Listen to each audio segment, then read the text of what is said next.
ठीक है। हाँ भाई, जेड वाले कोचिंग सेंटर में आपका स्वागत है दोस्तों। और अपन स्टार्ट करते हैं। आज हम ज्योग्राफी का एक टॉपिक लेकर आए हैं। उस टॉपिक का नाम है लैटिट्यूड। क्या पढ़ेंगे बच्चों? लैटिट्यूड, जिसे हिंदी में अक्षांश कहते हैं। पहला तो क्वेश्चन ये है कि ये लैटिट्यूड या अक्षांश क्या काम आते हैं, इनका निर्माण क्यों किया गया? बेसिक सा क्वेश्चन है, बताइए यार। दूरी ज्ञात करने के लिए।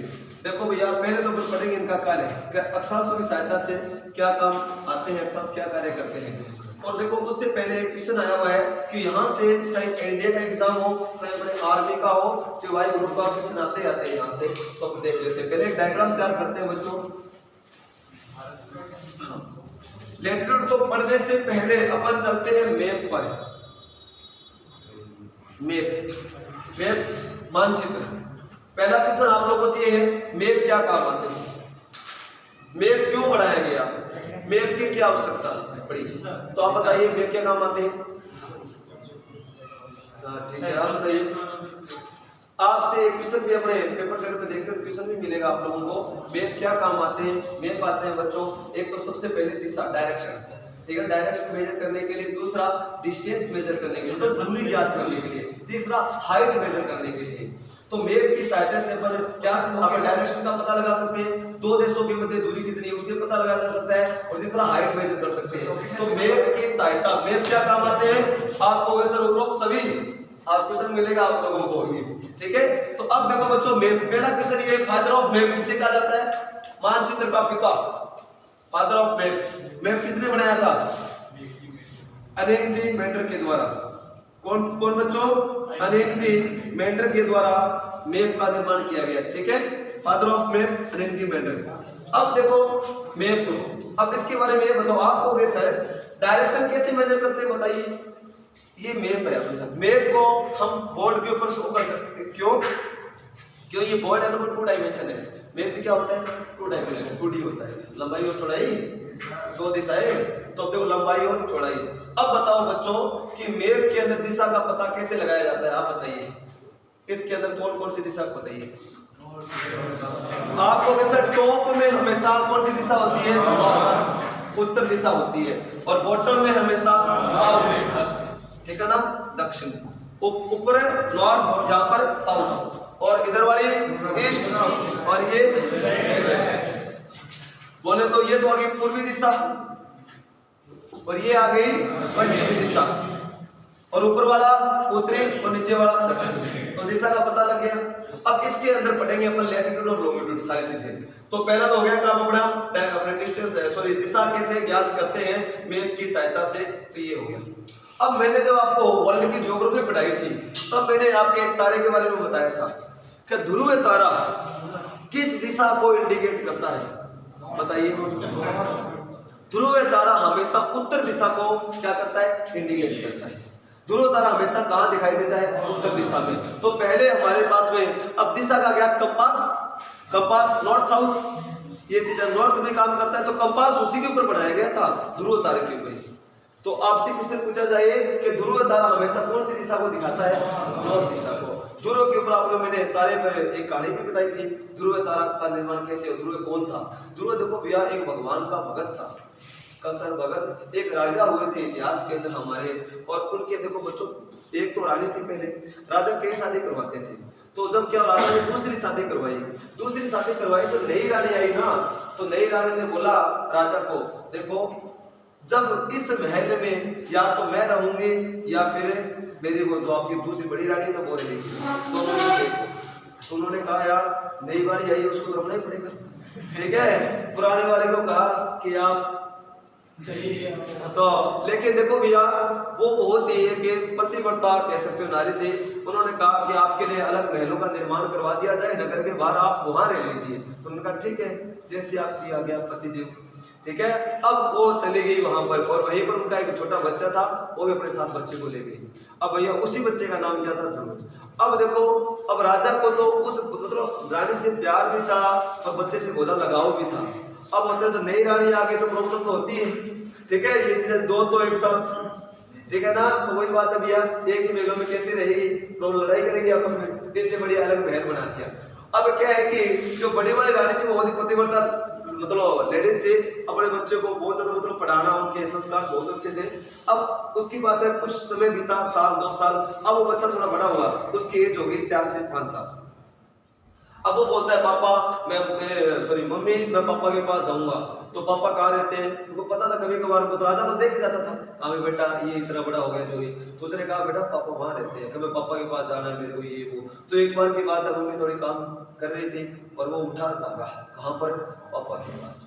राज दरबार में गया और जाकर क्या किया, अपने पापा के पास चला गया। और राजा को तो पता ही था अपना ही बेटा है, और उसने गोद में बिठा लिया, और गोद में बिठा लिया और प्यार करने लगा। मतलब अपना बच्चा होता छोटा, अपने नाम से प्यार से गोद में उठा लेते हैं, अब गोद में बिठा लिया। बिठाते ही कौन आ गई, वो छोटी वाली आ गई। रानी आते उसने क्या बोला कि अरे नहीं कर रहे, गोद में बैठे होंगे। इनकी गोद तभी मिल सकती है, मतलब गोद कह सकते हो, राजगद्दी कह सकते हो। तू राजगद्दी का अधिकार कैसे प्राप्त हुआ, इनकी गोद तेरे को कब मिल सकती है, राजगद्दी कब मिल सकती है, अगर तू मेरे कोख से पैदा होता। वो तो बोल नहीं सकता। दूसरी बात है, या फिर तो भगवान से कुछ करा तभी इस गद्दी या फिर पापा ही गोद में तू बैठ सकता है, अदरवाइज नहीं। तो उसने कहा ठीक है माँ, क्योंकि वो छोटी माँ बोलता था ठीक है छोटी माँ, मैं भगवान से कुछ कराता हूँ, तो भगवान परमिशन देंगे तब तो फिर बैठ सकता है। अब वो क्या हुआ कि उसने क्या किया, नमस्कार किया चरणों में और अपनी माँ के पास बोला, माँ मैं भगवान से मिलने जा रहा हूँ और भगवान खुश होकर मेरे को आशीर्वाद देंगे। तभी माँ ने कहा, छोटी माँ ने, तभी पापा ही गद्दी या फिर उनकी मिल सकती है आपको गोद उनकी, तो मैं भगवान की भक्ति करने जा रहा हूँ। उसने कहा ठीक है बेटा, जब तूने मन बना ही लिया भगवान की भक्ति का तो जा तू। अब कहते वो बच्चा निकल पड़ा, उनको कुछ भी नहीं पता है भगवान कैसे है, क्या है, कैसे भक्ति की जाती है, कुछ नहीं पता, वो निकल पड़ा। अब रास्ते में निकल पड़ा, रास्ते के अंदर नारद जी मिलते हैं। नारद जी धर्मवीर जी, ठीक है ना, इधर से उधर। आज व्हाट्सएप कौन था पहले, नारद जी, वैसे इधर से उधर वही पहुंचाते थे, ठीक है ना। तो यही था भैया, नारद जी भैया अपने मीडिया नारद जी थे। तो नारद जी पहुंच गया वहां पर, अरे दोनों इकट्ठे चल रहे हो, कैसा, मैं तो भगवान की भक्ति करने चल रहे हो। देख रहा भाई, तुम भगवान ऐसे कैसे मिलेंगे, तू जानता है कुछ, नहीं जानता। तो तेरा गुरु है, नहीं। तू नाम क्या जपेगा, कुछ नहीं पता। फिर भी मन में आज तो यही है, भगवान को पाने जा रहा हूं। तो गुरु के बिना कैसे भगवान मिलेंगे, गुरु में कुछ भी नहीं है इस संसार में। गुरु ही होता है जो भगवान तक मिला सकता है। गुरु बिन घोर अंधेरो रे संतो, ठीक है ना। गुरु के बिना क्या इस संसार में घोर अंधकार है। गुरु क्या करता है, एक प्रकाश, ठीक है ना, ज्ञान देता है। तो उन्होंने कहा था कि गुरु बना बेटा तभी भगवान मिलेंगे। उसने कहा आप मेरे गुरु बन जाओ। उसने कहा वाह इतना तेज है बच्चा ये तो नारद जी को अपना क्या बना लिया, गुरु। और नारद जी ने दे दिया भगवान का नाम, ये इस नाम को जब भगवान मिल जाएंगे। अब वो छोटा बच्चा मन पवित्र, इनके मन में कोई भाव नहीं है कुछ भी, बस एक ही भाव है भगवान का। और बैठ गए और की भगवान की भक्ति। 6 महीने के अंदर भगवान सामने प्रकट हो गए और कहते हैं कि अब ध्रुव, और भगवान ने आशीर्वाद दिया, जा ध्रुव तूने क्या किया है, मतलब छोटी सी एज के अंदर इतना तू बड़ा सब कुछ त्याग कर भगवान की भक्ति इस लगन में तू लगा है, तेरे को क्या मिलेगा, तेरे को मतलब पापा की गद्दी मिलेगी, तू इस पूरे पृथ्वी का क्या बनेगा, चक्रवर्ती सम्राट बनेगा। और जब तक ये धरती रहेगी, जब तक ये पृथ्वी रहेगी, जब तक तू जो भगवान की भक्ति करने वाले लोग हैं उनको तू क्या करेगा, आगे बढ़ने का उत्साह देगा और तू ध्रुव तारे के नाम से कहलाएगा। तो वो ध्रुव तारा है, उत्तर दिशा में चमकता है। समझ में आई कहानी, सब ये चीज है। तो अब देखो बच्चा, उत्तर ये मेप है, उसकी टॉप दिशा क्या होती है, उत्तर दिशा, साउथ है, दक्षिण, ये पूर्व और ये पश्चिम। समझ आया। अब अपन पढ़ रहे हैं लैटिट्यूड। देखो एक रेखा खींची हमने, एक लाइन खींची बच्चों, कहां से कहां, ये है पूर्व, ये है पश्चिम। तो वेस्ट से ईस्ट की ओर क्या खींची बच्चों, पश्चिम से पूर्व की ओर एक लाइन खींची हमने, किसके बीचों बीच है, कसर मेप। और मेप मतलब पृथ्वी, ये हमारी पूरी पृथ्वी है, पृथ्वी के बीचों बीच एक लाइन खींची हमने जो क्या कर रही है, हमारी पृथ्वी को 2 भागों में बांट रही है। और उसका नाम क्या है बच्चों, पहले तो इसकी पोजीशन बता देता हूं, इसकी पोजीशन क्या है, 0 डिग्री लैटिट्यूड, इसको बोलते हैं 0 डिग्री लैटिट्यूड या फिर 0 डिग्री अक्षांश रेखा, जिसे आप इंग्लिश में इक्वेटर लाइन भी बोलते हो। इक्वल मतलब बराबर बांटने वाली, इक्वेटर लाइन, जिसे हिंदी में आप भूमध्य रेखा, भूमध्य रेखा या फिर विषुवत रेखा के नाम से भी जानते हो। भूमध्य रेखा या फिर विषुवत रेखा भी जिसे कहते हो, ये वही अक्षांश रेखा है, ठीक है। रिलेशन की बढ़ती, यही क्वेश्चन पूछा गया, 0 डिग्री अक्षांश रेखा किसको शो करती है, इसका उपनाम पूछा था। 0 डिग्री अक्षांश रेखा को क्या कहा जाता है, आपको अवसर भूमध्य रेखा या फिर इसे विषुवत रेखा या इंग्लिश में इक्वेटर लाइन कहा जाता है। किसको, 0 डिग्री लैटिट्यूड को। क्लियर। अब देखो बच्चों, पूरे पृथ्वी को दो भागों में कौन सी रेखा, 0 डिग्री अक्षांश रेखा या फिर भूमध्य रेखा, इक्वेटर लाइन। अब एक रेखा और खींची बच्चों, एक लाइन और खींची और ऊपर एक लाइन और खींची, नीचे भी ये लाइन खींची हमने। तो इस लाइन का नाम 0 डिग्री, बराबर भागों में एक। अब बताओ कि ये हमने बराबर दो भागों में बांटने वाली रेखा खींची, इसके ऊपर की दिशा बताओ कौन सी है, उत्तर है। तो क्या पढ़ रहे हैं अपने, अक्षांश। तो ये ऊपर वाला क्या कहलाया, उत्तरी अक्षांश, इसको इंग्लिश में क्या बोलेंगे, नॉर्थ लैटिट्यूड। और नीचे वाला क्या कहलाया, दक्षिणी अक्षांश। क्या कहलाया बच्चों, दक्षिणी अक्षांश है। ये ऊपर वाला नॉर्थ लैटिट्यूड, ये साउथ लैटिट्यूड, ये चीज है। तो अब देखो, ये उत्तरी अक्षांश, ये दक्षिणी अक्षांश, बीच में रेखा इक्वेटर लाइन या भूमध्य रेखा। अब हमने उत्तरी अक्षांश में एक रेखा खींची जिसका नाम है 23.5 डिग्री उत्तरी अक्षांश रेखा, 23.5 डिग्री उत्तरी अक्षांश रेखा, जिससे आप 23.5 डिग्री नॉर्थ लैटिट्यूड लाइन। इसी प्रकार से दक्षिण के अंदर 23 हाफ साउथ लैटिट्यूड।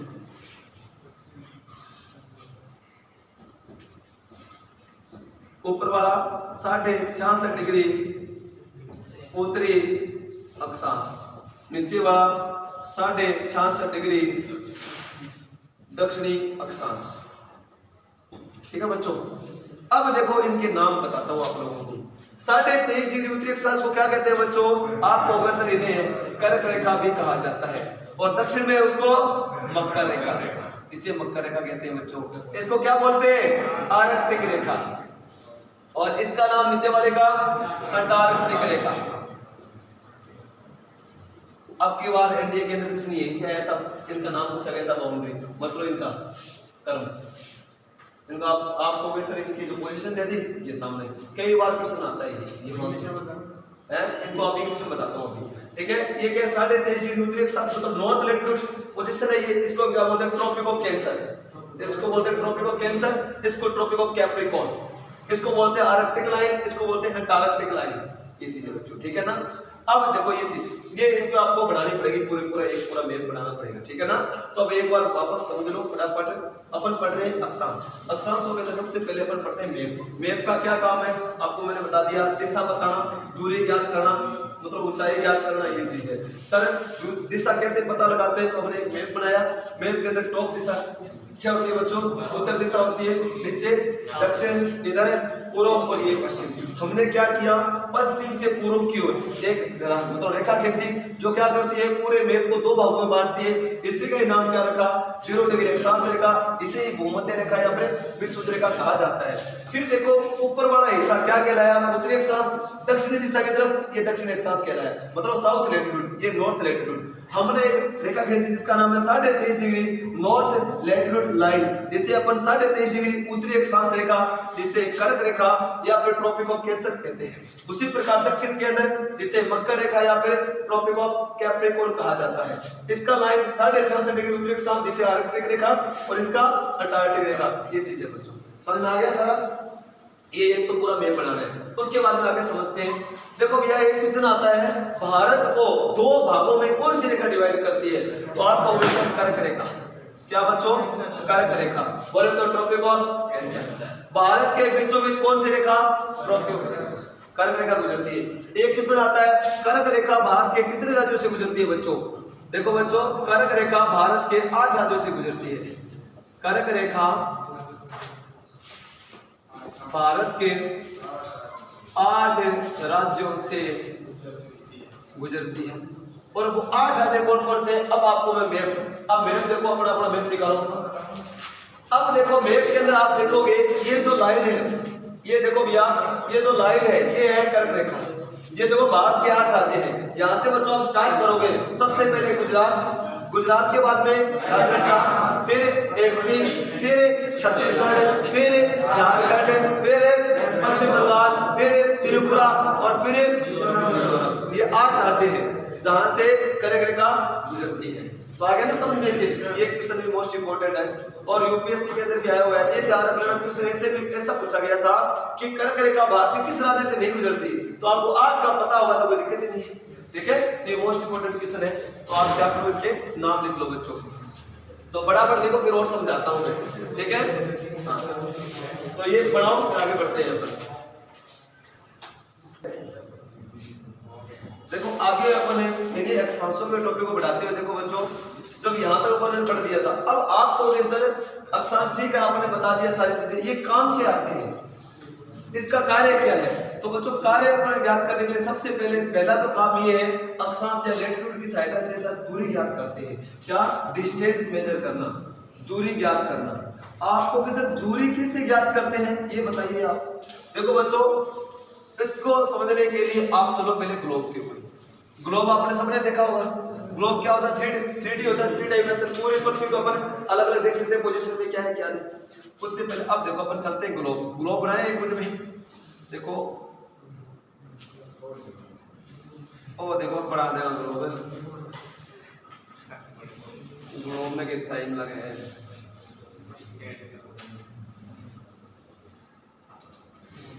ओ बढ़िया आपको ग्लोब देखो डालो। आ रेखा किसी है, आ किसी रेखा है, भूमध्य रेखा, ठीक है। और ये कौन है? नॉर्थ पोल, और ये कौन सा है? South pole. इसको अपन भूमध्य रेखा, और भूमध्य रेखा की पोजीशन की है टावरो 0 डिग्री अक्षांश रेखा। अब अपन जैसे जैसे अपन ध्रुव की तरफ जाते हैं, टोटल कितनी रेखाएं हैं बता सकते हो? ऊपर को गुरुजी 90 डिग्री। अरे नॉर्थ पोल कितना डिग्री पर है? 90 डिग्री पर है। और साउथ पोल है वो भी 90 डिग्री पर।